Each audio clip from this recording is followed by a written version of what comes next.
Welcome to Cadwell Park for round 7 and 8 of the Speed Group F1000 Championship. Championship leader Dan Close starts in 3rd place, but it's his championship rival Michael Watton that's on pole. It's over to our race commentator Andy McEwan to take you through the rest of the grid.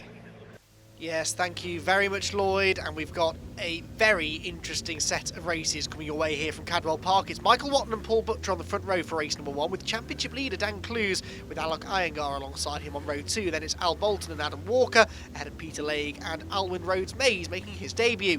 Then it's Rob Bailey, Christopher Hill and Dan Levi rounding out the 11-car field.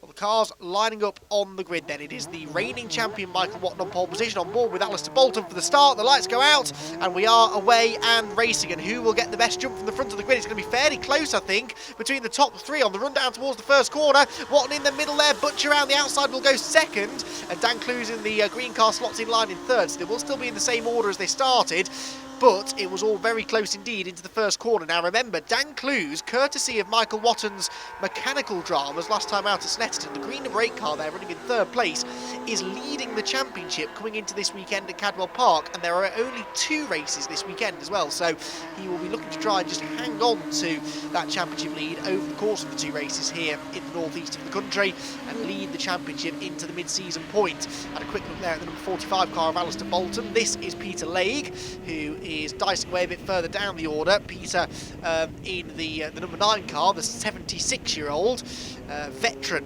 of F1000 racing, therefore. There is the fight for 2nd place. Paul Butcher in 2nd place already. Michael Watton started to get away though. Michael, remember, didn't finish race 2 at Snetterton. Or beg your pardon, did finish but had mechanical dramas that dropped him down to 9th place, and then he didn't start race number 2, so they only dropped their 2 worst scores over the season. So Michael Watton, he will be counting those 2 as his 2 drop scores, and so this man, car number 1, cannot afford another bad race all season long, and we're not yet halfway through the year. So this man Dan Close arrives here at Cadwell Park 8 points clear in the championship charge, wanting to try and hang on to that, but if things finish as they are now, Watton will move himself back in front because he scored 30 points for a race victory and only 22 for 3rd, so in actual fact he will put them level on points going into the 2nd race later on. Early days yet in this 15-minute race, and Paul Butcher is the man in front of Dan Close, trying to hang on to 2nd position. Paul has only had 2 podium finishes this year, and the perennial runner-up finisher in the championship, Paul Butcher, he's finished 2nd place in the championship more times than anybody else, yet to take the title. He's had a bit of a dismal start to the season really, and would love to add to that podium score here this weekend. So heading up towards the gooseneck and driving an F1000 car around the Cadwell Park circuit is really quite something. Richard Mitchell, remember, still holds the outright lap record around here. That is the fastest 4-wheeled lap in history around Cadwell Park, and it belongs to an F1000 car. They are some of the quickest single-seaters that you'll see in the country, and remarkably good value for money as well, these 1000cc motorbike engine cars that weigh absolutely nothing, and that's why they're so nippy. And there are a few places really in the country that showcase the performance of these things better than Cadwell Park, with some fairly high speed sections such as this high speed blast across the start finish line. There's some really technical corners that are taken at some speed, and so they get to use all of the downforce and that really low weight to their advantage. This is a unique view looking back from Dan Close's car in 3rd place, looking at the exhaust there at the rear end of the car, the diffuser just below, giving them as much grip as they can get. Check back in there with Peter Legge, who is dicing away with Rob Bailey in the number 33 car. Robert Bailey arrives here 7th place in the championship on 70 points, and has not done a bad job so far this season, has Rob, who has had 1 retirement back at Brands Hatch in the 2nd race of the weekend, but other than that has reached the end of every race this season, hence the reason that he's running inside the top 10 in points, inside the top 10 in this race as well. There's Peter Legge then, not quite with him at the moment, but we've got a cracking on board from Peter's car as he turns his way in towards the gooseneck. And this is full commitment through here, using all of that downforce I mentioned, and look how much quicker he was through there than the 33 car of Bailey in front of him. So Peter not quite close enough to have a go towards Mansfield, but certainly seems to have the confidence in that car through the high-speed corners. The trouble is, that's not really where you would tend to try and make an overtake stick. It's more likely to happen through the more low-speed sections. But over the mountain they go. Peter Legg, you see the cars almost become airborne there, and the really quick drivers will be getting all four wheels off the ground. Battle here for car number 14, that's Adam Walker, who also has had 2 podium finishes this season, both at Brands Hatch. Of course, he so nearly won a race at Brands Hatch, and arguably could have won a race last time out at Snetterton as well. It just didn't quite work out in the end for Adam, but he is running solidly inside the top half of the field here at Cadwell Park at the moment. Brakes into Park Corner, man chasing him down. Sorry, there is Adam Walker, beg your pardon. Man he's chasing down is Alec Iyengar, car number 44, who got that maiden win of the season last time, sorry, maiden podium of the season last time out at Snetterton in the third race. A very popular podium it was too for Alec, who again is another seasoned campaigner in the F1000 Championship. So too is Dan Clues, who is doing his best to go with the leading two, but doesn't seem quite able to do it at the moment. Look at the speed though through the hall bends and the inch perfect precision that's required to get through that really demanding sequence of corners. Clips the apex nicely through the hairpin down into Barn. Very easy to lose the front of the car. You can see the understeer that he was fighting there as the road drops away from you, but that's the same for everybody. Blast across the start finish line through into 5th gear, 6th gear as they come past the pit lane exit.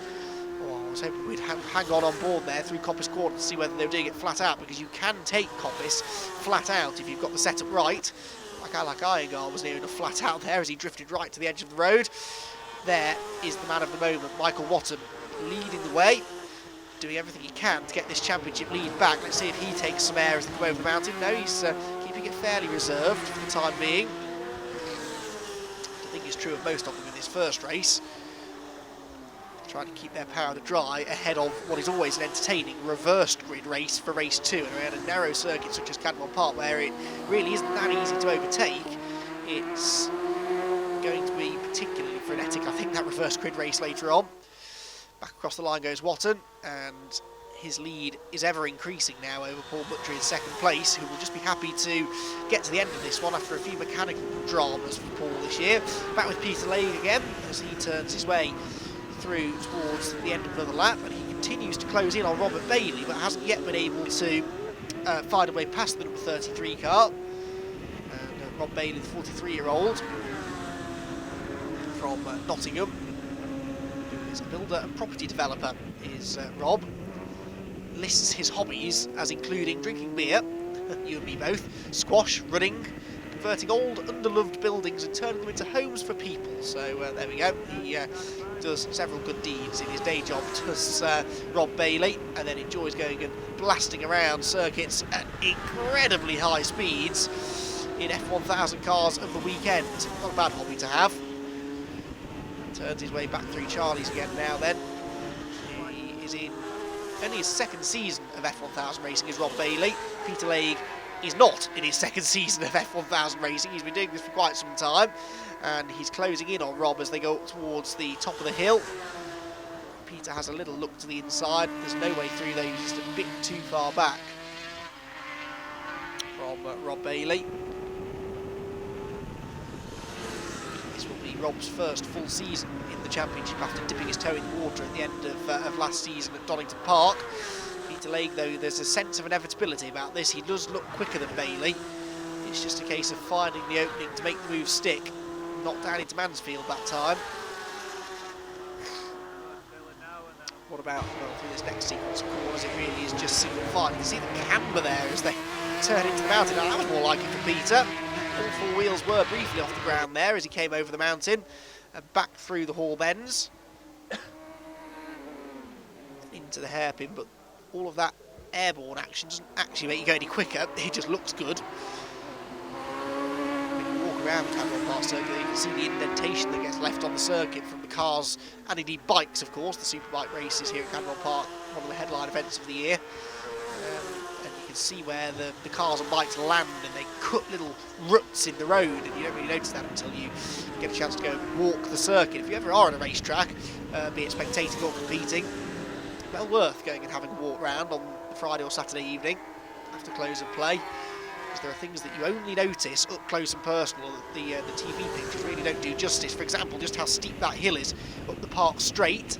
Peter jinxed to the inside there, but he was never really close enough to apply the pressure to Robert Bailey, who was really just managing to defend the place fairly easily, although he drifts a bit wide of the apex there into the gooseneck. And again, this is where Lague has been quick.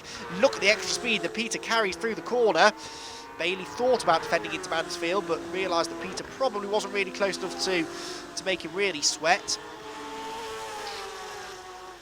Back into the mountain section once again. He's fighting for 7th place at the moment, chasing Alistair Bolton, who is the car you can see just up the road. Whoops, that was a bit wide again there for Bailey. So Lague closes in ever further. In fact, I beg your pardon, that is actually Christopher Hill, who's about to go lap down that they're catching. Christopher Hill moves dutifully out of the way though. Doesn't impede the progress of the front runners. The number 18 car allows them to move on by. So this battle, by far the closest battle on the circuit actually in this race. And Peter Lague, well, now he's closer than he's been for a while now, going out onto the park straight. He'll pick up a decent slipstream if he follows in the wheel tracks of Rob Bailey in front of him, which he does. Is he close enough to pop one up the inside? Has a look, but no, still can't do it. That was a bit more intent being shown by Peter Lague there. Oh, wow, that was close stuff for Peter Lague. They're both off onto the grass. What on earth happened there? That was Robert Bailey dipping a wheel on the grass, lost it in front of Peter Lague, and annoyingly for Peter, not only has I think he damaged his front wing, he may have even got the car stuck in the freshly mown grass. Now he does continue, but look, Rob Bailey has actually continued still in front of him, so Peter didn't even gain a position out of all of that. But that was, wow, that was close stuff, and grandstand view there that Peter had. He's still trying to dig his way out of the grass. Well, Jonathan Palmer is not going to thank him for churning up his freshly mown lawn, but that really wasn't his fault. Bailey just dipped a wheel on the grass going through that never-ending right-hander at Chris Curve. It's very easily done, and that instantly spat the rear of the car around. We've had quite a bit of rain up here in the last few days. The circuit's dry now, but the grass is still a bit damp, and so it didn't take much for Robert Bailey to lose control and spin in front of Peter Lague. So, ironically though, it is Peter that was the biggest loser there. Well, thankfully that happened then, and not maybe a lap or so later when Michael Watton would have been catching them to put a lap on them. Michael, though, is coming across the start-finish line now. Got time for probably 2 more laps, and he negotiates the slower car of Christopher Hill as he heads up towards the start of another lap. And Michael Watton has been in imperious form thus far this season. Snetterton was a blip, there's no doubt about it. He won the first race and looked set to repeat the three-peat, the hat-trick of race wins that he managed to achieve at Brands Hatch at the start of the year, only for mechanical dramas to really put a spanner in the works, so to speak. So Michael will be hoping that history doesn't repeat itself here at Cadwell Park. He's pushing on though, isn't he, even towards the end of the race. Turns his way back down through Mansfield once again. He came into this weekend setting himself a personal target of lapping around Cadwell Park in under 1 minute 22 seconds. Only a handful of people have done that. That lap time of Richard Mitchum's that I mentioned earlier on being one of them, and it's something that Michael has never achieved around here before, but got traffic on his first couple of laps in qualifying and then broke a drive shaft. So even this weekend mechanical issues have never been that far away from Michael Watton. But thus far, touch wood, let's hope I'm not putting the curse of the commentator on him, he's looking strong as he goes through to start his final lap of the race. His fastest lap in this race, incidentally, has been a 1:22.9, so he's in the 1 minute 22s, but not under them. But of course, race pace is something very different to qualifying pace, so they'll be running a similar amount of fuel, but just maybe a slightly more aggressive setup in qualifying, as they're looking for that outright fastest time. Whereas in races, it's all about having good, consistent pace right the way through the 15 minutes, excuse me. So Watton slithers and slides his way through Chris Curve, and he's put on a clinic in this race. A dominant performance, half a lap to go, and he will take his 5th race victory from 7 races. But it's those 2 races that he didn't win where things really didn't go to plan, and once you take drop scores into equation at the moment, he would be leading the championship still over Dan Clues. So Dan leads the points on scratch points, but when you take into account those drop scores, Michael moves back in front, but another bad finish, or worse still, a non-finish, and all of a sudden he has to start counting some of his previous bad results. And as I said, we're not even halfway through the season yet. We are, though, at the end of race number 1 here at Cadwell Park, and victory in round number 7 of the Speed Group F1000 Championship goes to Michael Watton, and a brilliant race victory that was as well. Look at the winning margin over Paul Butcher, who crosses the line now some 8 and a bit seconds further back. Butcher, though, will be happy to get to the end with no mechanical issues. Dan Clues will come home in 3rd place. Then it's the lap car of Robert Bailey. And everybody else starts to file through. There's Alec Iyengar. Adam Walker was keeping him honest towards the end of the race. They will be 4th and 5th respectively. And then Alistair Bolton should be next along, but he will not be through for some time. So confirmation of the result then. Watton takes the victory, Butcher in 2nd, Clues 3rd, Iyengar 4th and Adam Walker 5th, with Alistair Bolton 6th, Robert Bailey 7th, Peter Laig 8th, despite that moment that the two of them had, and Alwyn Rhodes-Mays in 9th. Christopher Hill is 10th, and Dan Levi, unfortunately, our only retirement, running within the Sonic Invitation Cup.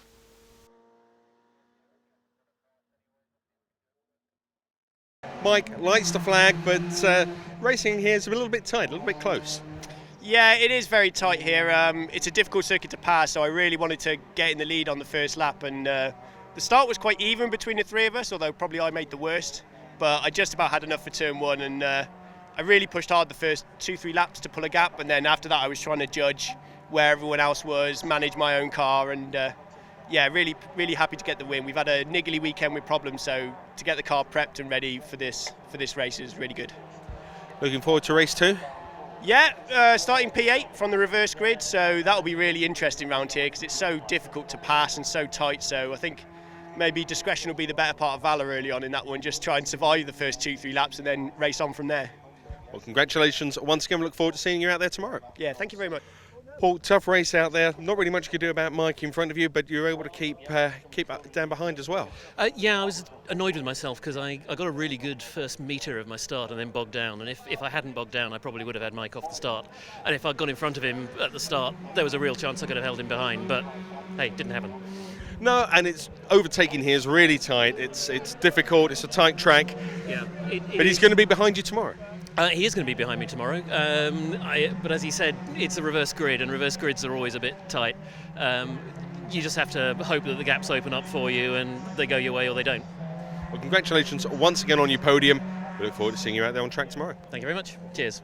Dan, I don't mean to sound unfair, but your face really says it all. That was a tough race. Yeah, 15 minutes around here in one of those cars is bloody hard work, to be perfectly honest. There is, I mean, the race probably wasn't the most spectacular that there's ever been, but just to drive one of these things around here is an absolute thrill. It's an awesome place. And to race so closely as well with the guys in front of you, who are going to be behind you tomorrow. They are, yeah. I mean, the reverse grid thing tomorrow it'll show some good excitement. I guess it gives us a little bit more of a chance because it's very, very hard work to pass around here as well. So hopefully we can make a decent start from 6th or whatever it'll be and stick my elbows out a little bit. Look forward to seeing that. Yeah, can't wait.